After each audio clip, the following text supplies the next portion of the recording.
Neuro, pulmo and centre for surgical excellence Sai Deepa multi speciality hospital, Chandanagar, Hyderabad. Pradhan Mantri Kisan Samman Nidhi Yojana ద్వారా 22వ విడత నిధులు మంజూరు కానున్నాయి. ఈ నెల 22వ తేదీన ఆ నిధులు మంజూరు అవుతాయని సమాచారం. అర్హత కలిగినటువంటి రైతు కుటుంబాలకు ఏడాదికి 6,000 ఆర్థిక సాయం కేంద్ర ప్రభుత్వం అందిస్తోంది. ఏడాదిలో ప్రతి విడత రైతు ఖాతాలలో 2,000 చొప్పున మంజూరు అవుతాయి.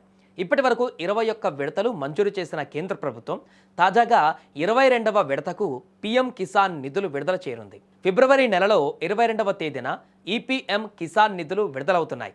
దీనికి ముందుగానే రైతులు ఈ కేవైసీ వంటి పనులు పూర్తి చేసుకోవాలి. లేకపోతే పీఎం కిసాన్ నిధులకు అర్హత సాధించారు. అధికారిక వెబ్సైట్ pmkisan.gov.in ఈ కేవైసీ పూర్తి చేసుకోవచ్చు. వెబ్సైట్లో కామన్ సర్వీస్ సెంటర్లో కూడా ఈ పని పూర్తి చేస్తారు. దగ్గరలోని మీ సేవ కానీ ఆ నెట్ సెంటర్లకు వెళ్తే వారు కూడా చేసిస్తారు. ఆధార్ కార్డ్, భూ రికార్డులు, డైరెక్ట్ బెనిఫిట్ బ్యాంక్ ట్రాన్స్ఫర్ యాక్టివ్గా ఉండాలి. అది కూడా చూసుకోవాలి. మీ ఎస్ఎంఎస్ అలర్ట్ పొందేలా మీరు బ్యాంక్లో చెక్ చేసుకోండి ఒకసారి. లేకపోతే పీఎం కిసాన్ నిధులు జమ అయినటువంటి సమాచారం మీకు వెంటనే తెలియదు. ఇక ప్రధానమంత్రి కిసాన్ సమ్మాన్ నిధి యోజన ద్వారా లబ్ధి పొందాలంటే కేవలం చిన్నకారు రైతులు మాత్రమే అర్హులు. అంతేకాదు కుటుంబంలో కేవలం ఒకరికి మాత్రమే ఈ పథకం వర్తిస్తుంది.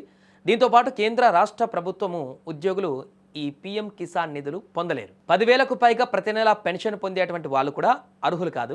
రైతుల సాగు ఖర్చుల కోసం పీఎం కిసాన్ పథకాన్ని కేంద్ర ప్రభుత్వం 2019లో ప్రారంభించింది. అప్పటి నుంచి 21 విడతలు నిధులు విడుదల చేసింది. తాజాగా ఫిబ్రవరి 22వ తేదీన ఈ యొక్క 22వ విడత నిధులు కూడా మంజూరు చేయబోతుంది.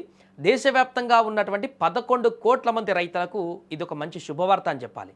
ప్రతి అర్హత కలిగినటువంటి రైతు కుటుంబాలకు 6,000 చొప్పున ఈ నిధులు ప్రతి ఏడాది కేంద్ర ప్రభుత్వం మంజూరు చేస్తుంది. నరేంద్ర మోదీ ప్రభుత్వం అధికారంలోకి వచ్చిన తర్వాత రైతులు, మధ్యతరగతి మహిళలకు పెద్దపీట వేశారు. ఈ నేపథ్యంలోనే పీఎం కిసాన్తో పాటు వివిధ పథకాలను కూడా ప్రారంభించారు.